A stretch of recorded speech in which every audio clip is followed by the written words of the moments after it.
told you to quiet down, but now you wear a crown. Visionary queen with a spark. Welcome to You Matter in Business with Ariel Faith, your brand, your story, and your success, because you matter in your business. Welcome to You Matter in Business. We are joining Michelle Petties with us today. She is an expert in her field. She has not only learned multiple ways of coping with the situations that we're going to be talking about today. Sometimes they're a little sensitive, so we just want to let the audience know that there will be some information in the show notes. If you get triggered by anything that's said, please seek some assistance. Because what we're going to talk about today is one of those subjects that a lot of people like to kind of ignore, I think. Wouldn't you agree, Michelle? Introduce yourself and tell us how you got where you are right this minute. Okay. Yeah, The short sure. version. Okay. The short version is, my name, Michelle Petties. I am the author of Leaving Large, the Stories of a Food Addict. I am a food addict in recovery. I am a TEDx speaker, and I battle with emotional overeating, stress eating, yo-yo dieting, binges and cravings for 4 decades, for 40 years, for longer than many people are old. From from the time that I was 20 until the time that I was 60, it was a battle and a struggle that I thought I would never win. Right. That's that's who I used to be, right? Right. But and who I think your volume just disappeared. uh, now I am someone who's overcome that, and I support others who are ready to take the journey, who are ready to move to the other side. And yeah, because it's possible. At 60 years old when I figured it out, right? I I discovered it, and once I discovered it, just wanted to share with everybody. I want everybody to know, hey, now is the time to start. It is not too late, and never, never, never give up. Never give up. Never Never give up. surrender. I agree 100%. So, as a person who's also experienced eating disorders throughout my life, and I don't believe it's a thing. It's just like all addictions. It comes and goes and comes and goes and tries to peer its ugly head, and you have to put it back down. So I understand from a personal perspective what you're talking about. So I just wanted to share that with the audience. When I was probably the same amount of time as you, probably about a little longer than 40 years. But anyway, I really appreciate what you're doing. I appreciate you're talking about it because I know many young people struggle, many people in their 20s, 30s. I mean, it's just a battle that women seem to face. Men do too, but it seems to be a battle that women face. So from your experience, what do you how would you explain the biggest misconception about eating disorders that you have encountered, and how do you help women with these myths? Because there is a lot of Yeah, misinformation out yeah, there. yeah. I mean, I love that question, right? I love that question so much because that is part of the issue. And I would say that is the issue, is that we have to deal with so much information that's misinformation, stuff that we think is true, stuff that we believe is true for all our lives, and we don't. And if we're dealing with a lie, we don't know it's a lie. We Right. think it's true, and so we keep trying to deal with it based on that. And one of the things I will start with that just makes me a little different is that I really dive into and pull back the language that we use around this navigating this issue. And one of the first things I talk about is that I don't believe that it's an eating disorder. I Okay. I believe that it is a thinking disorder. And the Okay. reason that I say that, and this thinking piece is core to what I teach, is that eating is a behavior. It's an action. And Correct. before every action and before every behavior, we have to think. We have to think. And our thoughts and our emotions and our beliefs are all kind of centered in our brain. So if we focus on changing our thinking, changing our beliefs, managing our emotions, if we just go straight to that, then our behavior, then our eating will automatically change. On point. Very good. So that's a shift. That's a shift that we aren't taught to make, to stay, because I have done the research. I have done the research, and we have 75% of people that say, I'm an emotional eater, right? That's the 75% that admit it. The other 25 are, they just don't know it. Right? We all are, because of what I just said. It is an action, it's in behavior. But for the 75% that are there and that admit it, they're saying is that I am eating because I feel like food will solve and address this emotional place that I'm in, right? I use food around this emotion. So it might not necessarily be an emotion that you feel disempowered by. It could be something else. It could be excitement. It could be celebration. It could be any of those things, but you feel like food is connected to it and you don't know what to do about it, Right. right? So it's emotion. Yeah, you're supposed to have a cake every time something good happens, right? Right. Isn't So that just part of the normal life? and we'll get back we'll come back to that in a second. So Okay. we've got the emotion over here, that people are saying, this is my problem. My problem is I have emotions. I don't know how to manage. I don't know how to navigate. I don't know what they feel like. I don't know how to recognize them. They're a mystery, right? Right. They're a mystery. And that's my problem. And then over here, what we have is the weight loss industry saying, this is the solution. Your solution is keto. Your solution is Mediterranean. Your solution is Atkins. Your solution is gastric bypass. These pills, these drops, Right, exactly. and we And all buy we them. right, and but all those things speak to action and behavior, which is not the problem. The problem is thinking. The problem is belief. So people get stuck. People get frustrated. They feel like a failure, like they don't have any willpower, like they don't have any discipline, like they can't beat this. And that the issue is that we've got a whole world of solutions that don't address what the real problem is. The real problem is rooted in your brain, in your belief, in your thinking, in your thoughts, and all the solutions around action. What can I eat and how much of it can I have? When that is really not the problem. Yeah, it actually makes you fixate more on food rather than less on food. Right. So that's problem one, right? Okay. Trying to trying to make a hammer, trying to use a hammer for what you really need when you really need a screwdriver. You'll Right. you'll you'll never it'll never get the job done. You'll just end up being You'll make it frustrated. worse. Yeah. Right, Yeah. you'll make it worse. You end up being frustrated and saying hammers don't work. Right. Right. Exactly. They weren't intended to do that job. They weren't, it's not intended for this job. So a real breakthrough came for me in my journey when I realized that I was unconsciously eating too much of the wrong stuff for the wrong reasons. And now I want to get to clarity around what food really is. And this is something I talk about a lot in my TED Talk. So my TED Talk is around just getting clarity around what real hunger feels like and what real food is. So if you don't know those things, right, you'll end up doing the wrong thing, which is what I did for 40 years. So we have this whole world, this whole weight loss industry that tells us this, take this because it curbs hunger, right? It's your appetite, control your appetite, control your appetite, control your appetite. Right. But we've just talked about that is not the problem. Emotions are the problem. So we've got these solutions. But here's the other thing, is that we aren't taught to honor hunger, to believe that hunger is a good thing. Hunger is data, hunger is information. Hunger is our body telling us it's time to eat. It's I want to be nourished, right? I need fuel.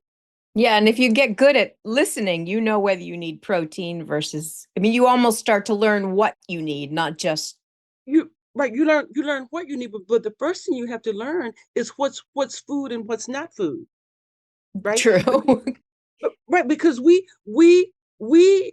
are in a world that tells us that the processed food, the snack food, the junk food is all food, but it's not. And so we can never eat enough of that stuff to give our body what it's really asking for.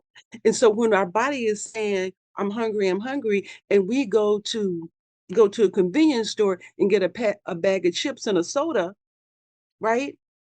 We That just fed our hunger to be more hungry. and we've just given ourselves drugs. Yeah, I mean, we haven't given our bodies real food. So we're eating, but we're starving not just our bodies, but we're starving our brains.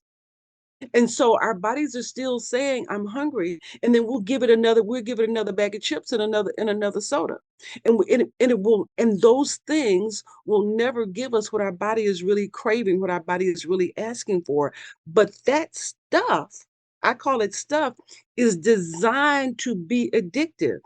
All the chemicals, all the additives, the formulation, the right? Everything 100%. Yeah, is designed to make us want it and eat more of it. And it is just stuff that is high in calorie and low in nutrition right. that doesn't serve us, but keeps us trapped because we don't understand that it's not food. We don't understand that I mean, we'll say, oh, we'll say kind of like, oh, this is unhealthy or this is junk food, I really shouldn't be eating it. Just people just kind of, you'll pass it off like that. But we haven't really thought about, okay, what if we thought about unhealthy as being dangerous? What if we thought about unhealthy as being poisonous? What if we had different thoughts?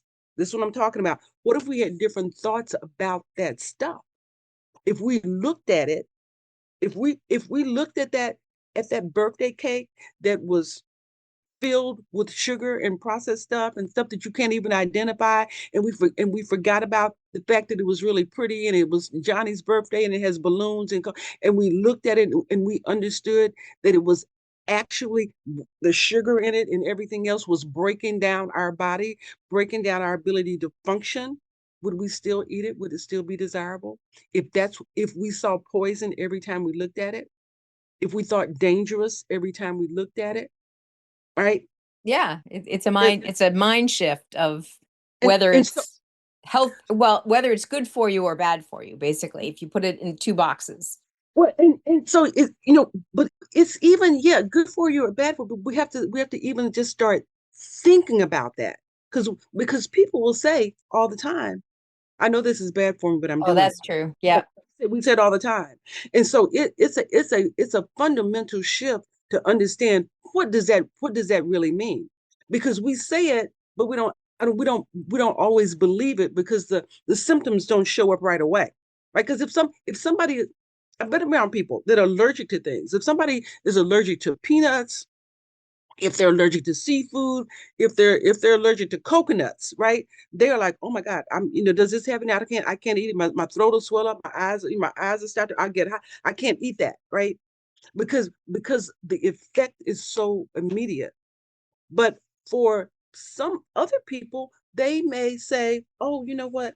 I can, this really isn't this good for me, but I can, oh, I'll give you prime example. Prime example. Milk. Milk. And the oh God, the for those who are lactose intolerant, Uh-huh. or for those who bodies don't digest beans. They create this medicine. They create this pill. Okay, here, take this pill. Then you can eat this thing, right? You can drink Right. this. Right. But your body has already said, I don't like it. Your body Right. has already said that this is not for me. Right. But now, but I can have this. This allows me to do something that my body has already told me that I am rejecting, because we our brains have been hijacked to have desire for that which is not good for us. And so we have to work to take our brains back, take our thoughts back, and start making decisions about what we're going to eat based on whether it will serve and not just in honor our bodies, but our thoughts, our mental function, our ability to show up and live on a higher level. So we gotta get clear on what food really is. Is this food or is this poison? Is this food or is this something that was a lab experiment?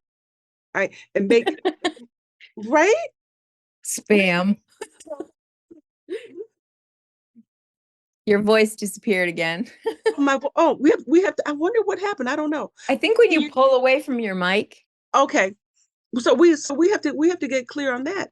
And then the other thing I would say is I talked about hunger. We have to be able to really recognize hunger because there's so much other. I think about the times when I ate when I was really thirsty, right? We don't know the difference. There's so many emotions that we talked about earlier that show up in our stomach. Fear shows up in our stomach. Anxiety shows up in our stomach. Stress shows up in our stomach. There are all sorts of things that center in our stomach that if we don't recognize them, we will mistake them for hunger and eat when we're actually feeling something else. So having the skill to be able to identify and understand that just because something shows up in your stomach, it doesn't mean that it's hunger. And just because you feel a little discomfort about something doesn't mean that you have to eat. Sometimes it is a signal to pay attention. And so those are all things that we have to work through that have us in this state. It I don't know about you, but have you ever seen, let's say you're watching television and they have the air personality on and they have a guest chef and they have a guest chef on and they're cooking up the stuff and the air personality will say, oh my goodness, this looks so good, you're making me hungry. Right? Have you ever heard Yeah. them say Oh, that? 100%. Yeah. Okay. So here's the thing, every desire to eat is not hunger. So seeing somebody cook something, seeing food, seeing something delicious, a flashing sign does not make you hungry. It just creates a desire to eat, which is different. Yes. And so learning, we have to learn that food management is a skill. Behind the lens, crafting tales and news. Bring your marketing, your brand to life with storytelling and strategy. Cut through the noise with clear messaging and compelling visuals that resonate with your ideal client.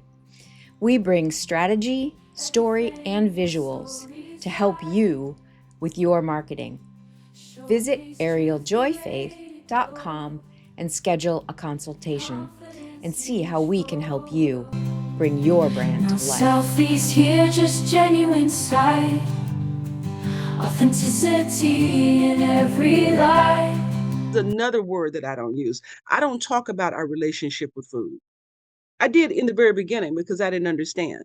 But here's what I do understand is that relationship speaks to reciprocity, right? You Yes, do, I do, yes. right? Food can do one thing, and that's solve hunger. That's the only it, that is the only thing that it can do. Right. So food can't have a relationship with me. Therefore, I can't have a relationship with it. Food is an inanimate object that our goal is to learn how to master it and have skill. But as long as we think that we can have a relationship with it, we'll keep giving it emotional qualities that leave us in a disempowered place, that have us thinking it can do something that it can't do. And we keep running to it, trying to make it do those things. And thus we fall into this addictive, habitual pattern that never allows our needs, emotional or physical, to be truly met. A few episodes ago, we talked with a woman who was an emotional intelligence expert. And so we had like 3 episodes that we were digging deep into that whole emotional intelligence. And it sounds to me like a lot of what you're doing is helping women identify, or men, identify that the more we become emotionally intelligent, the more we aware of our feelings, what's causing the feelings, and then how to process and deal with those feelings in a healthy way, the less and less the food will become an issue. Am I hearing that correct? You are dead on.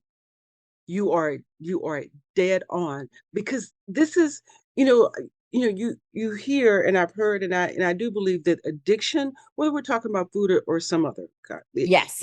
it is an issue of connection. And It is an coping. issue of isolation.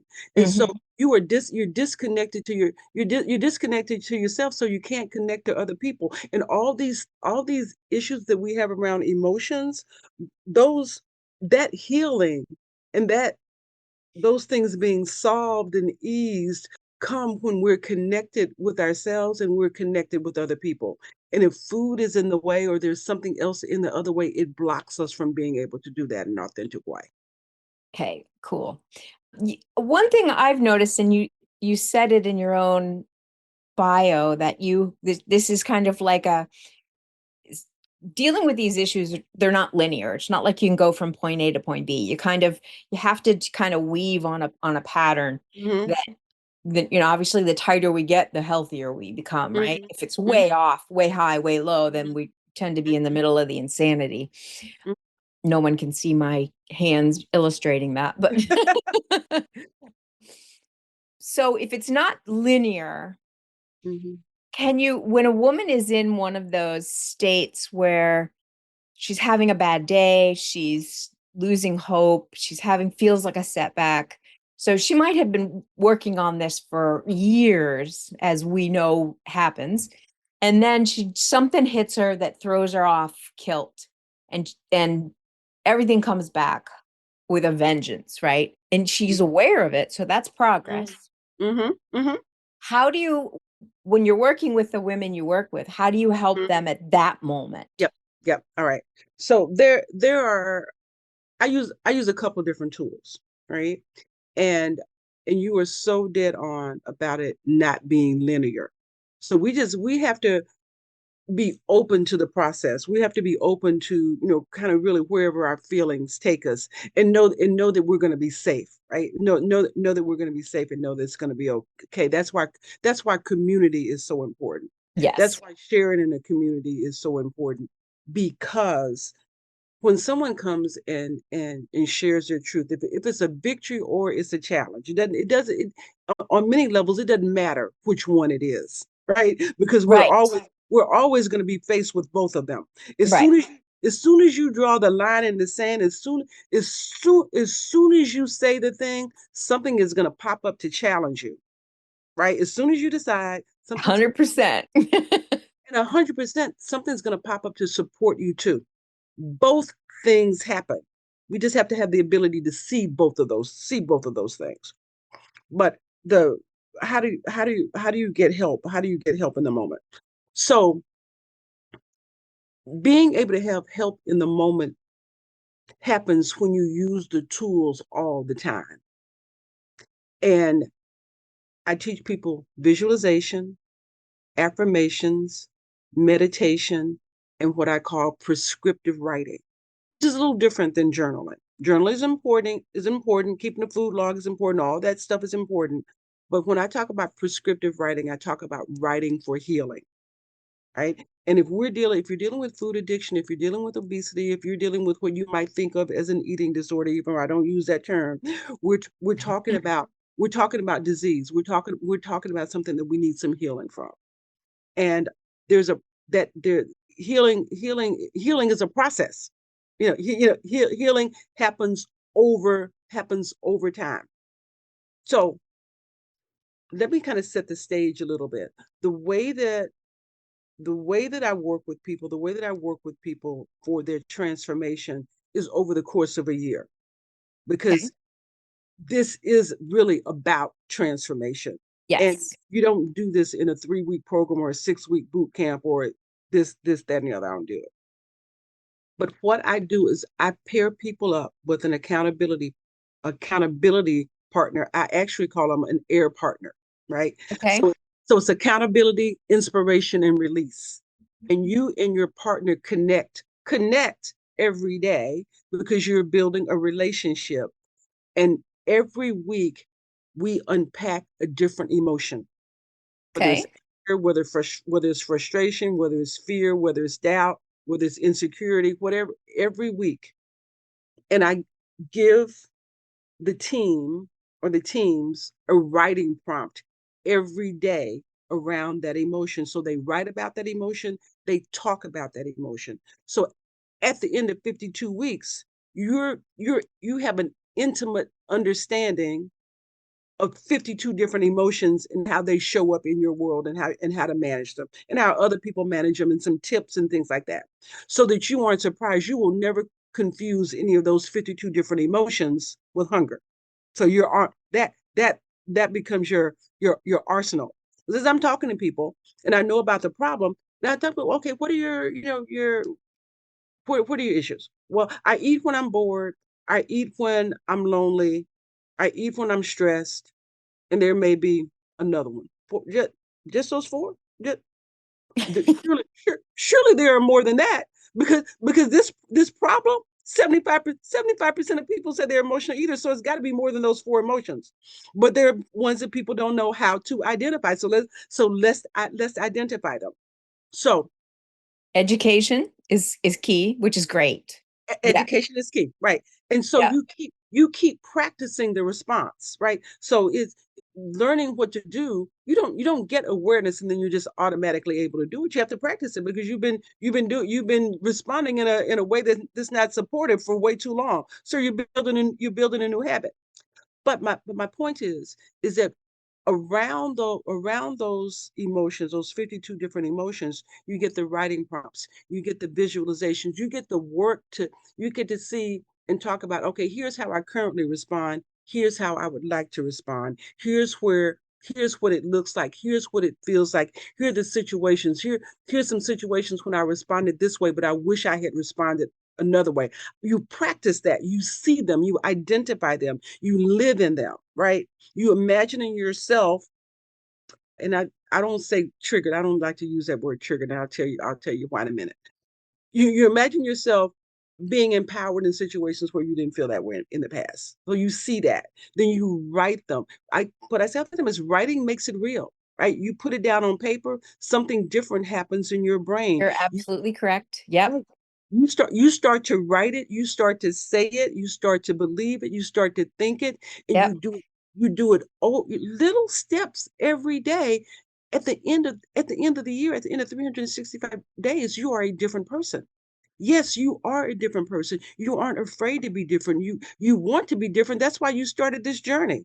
Oh, Yes. people are going to say I changed. Yeah, they are. That's Yes, right. yes. I did. And they don't always like it. and and they have to figure that part out for themselves. That's not on you, Hmm. right? So we do that over time. The visualization, the affirmation, the meditation, the prescriptive writing, and you learn those things over time. So the exercise may be, do all these this week, but you might not. You just may do the visualization. Do the visualizations until that becomes your thing. Then add on the affirmations, right? Then add on the meditation, then add on the writing, and you just do it step by step in a way that makes sense for you. You start building on it. So I want to go back to triggers. Okay. So we hear, and I hear, oh, you have to know your triggers, you have to avoid your triggers, right?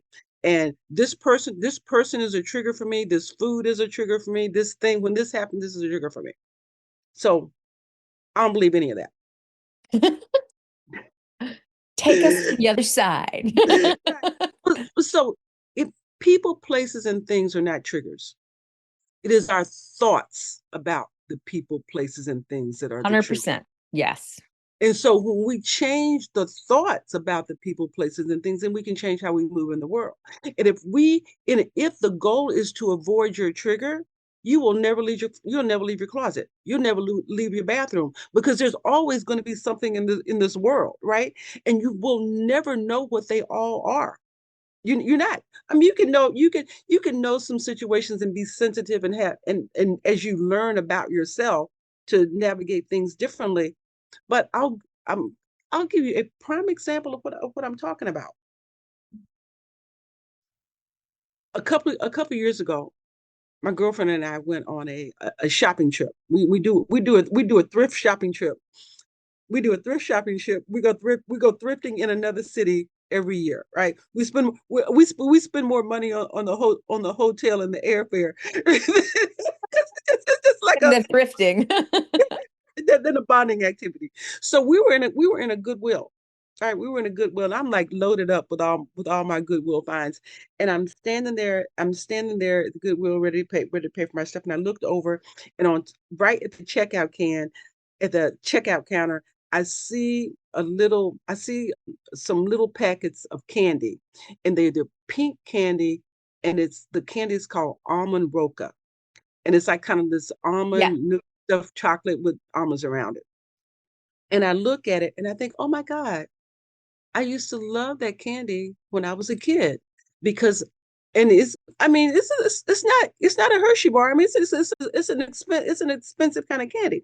And so I remember eating it when I was a kid in the 70s when my aunt would come visit and she would bring us treats, and it would be in a can, and and it was wrapped in the gold foil, and she would give each of us one. And it was like this big deal. Because she came from out of town. She was like the sophisticated aunt. We didn't get that. And it was like this really special thing. And as I was in the line at the Goodwill and I saw the candy, I thought to myself, in the old days, I would have bought that candy.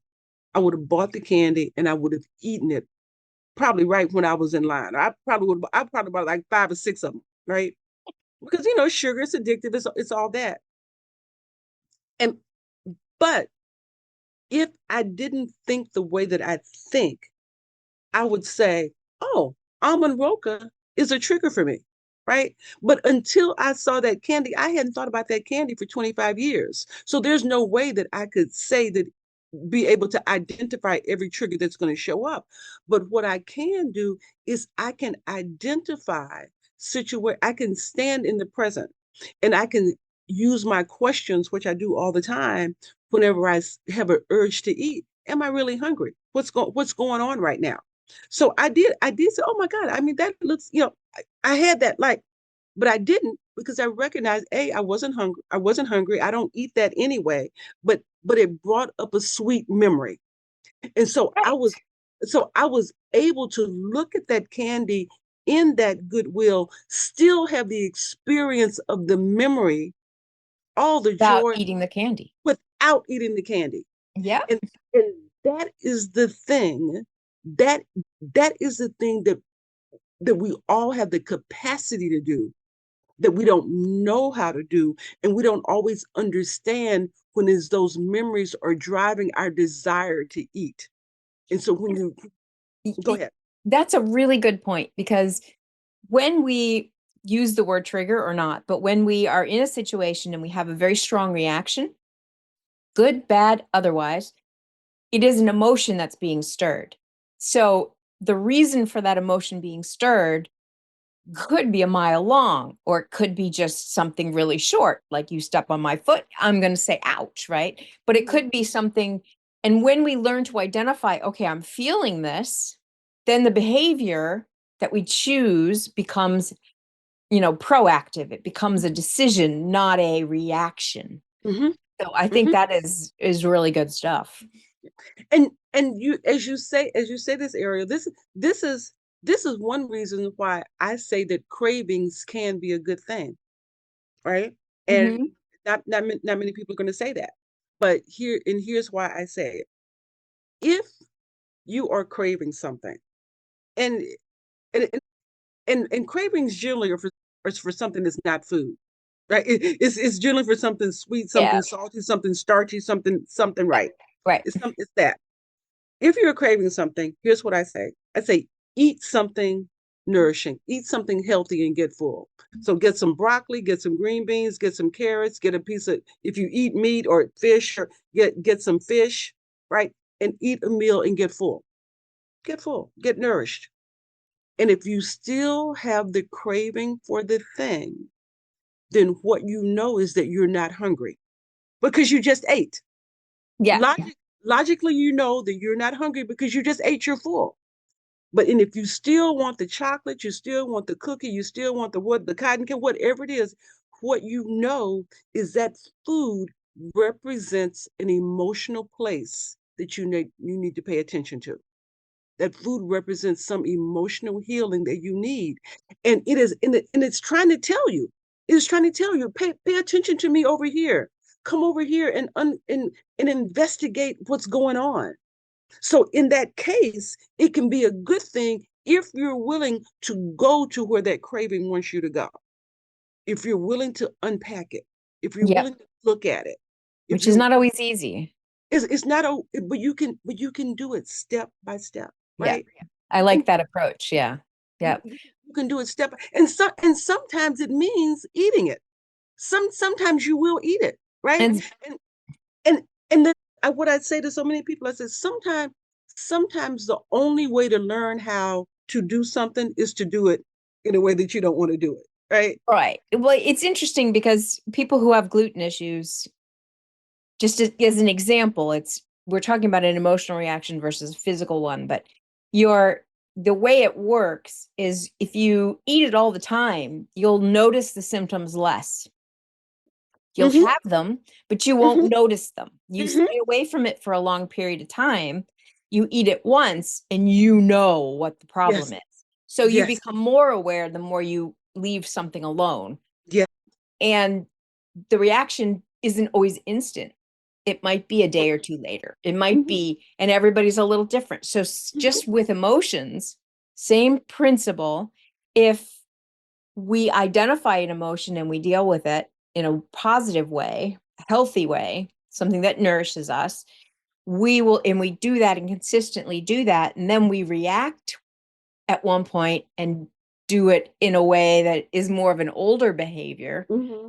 We will have a physical reaction to that. Mm-hmm. We will know that is not good for my body. Your Yes. body will tell you. Yes. Yes. Yes. That I love that. I love that example, that analogy, because what you speak to the fact is that we don't notice it.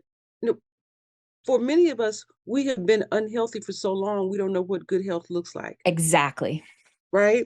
We haven't Exactly. felt it, we haven't seen it, we don't know what it looks like or it feels like because we've gotten numb. We've gotten numb. Yes. And so in the way that we are is so normalized. Like if you're in the dark and you've been in the dark, you don't know you're in the dark Right. You until can actually see a little. right, and that's what happens when you start unpacking the emotions. So if you think about especially these disempowering emotions as a brick wall that's blocking you from the other side, blocking you from your authenticity, blocking you from your truth. And you just work on one. Don't worry about all the bricks, just work on one and knock one out. And you see a little bit of light. Yep. And you, oh, Ooh, I like that side. yeah. I wonder, I wonder what'll happen if I knock this out too. And you get to see, and more light comes in as you knock them off one at a time. But when you were on the other side, you didn't even know that it was dark. Yep.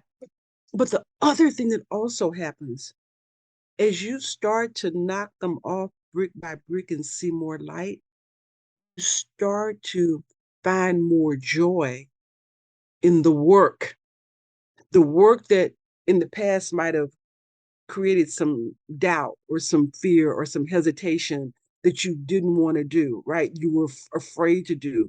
But as you start to knock them off one by one and you find some freedom and you find some joy and you get some new skills and you see the benefit, you start to kind of feel that, then it powers you through. It makes you excited about, okay, what will I learn when I do this next thing? What will I be Exactly. able to do once I do this next thing? So now you get excited about this journey of self-discovery And that growth. Yep. in growth, yes, that in the past you might have been hesitant about or afraid to do for whatever reason. Awesome. We're going to continue our conversation with Michelle again next episode, but we're going to talk a little bit about how while you're living life as a woman, as a full-time employee or an executive or whatever position you hold in life, how you navigate these things while still succeeding to do all the other things we have to do, because that is a challenge for us. So we're going to come back and talk about that. Thank you so much, Michelle. This has been a joy. It's been my pleasure. See you next episode. After all, it is your brand, your story, and your success because I know that you matter in business. Thank you for listening to You Matter in Business podcast. Please follow, share, like, and comment. I would love to hear from you. This podcast is sponsored by Ariel Faith Storytelling Marketing and Your Brand Photographer. The show notes provide more information on how to contact Ariel and more information about this episode. Thank you again. They told you to quiet down, but now you wear a crown. Visionary queen with a spark, lighting up the dark. Rediscover your own fire, chase the dreams that lift you higher. Redefine your role today, brand new in every way. Build your confidence through my lens. Break the walls you put on since. Embrace your power, hear your roar. You are meant for so much more.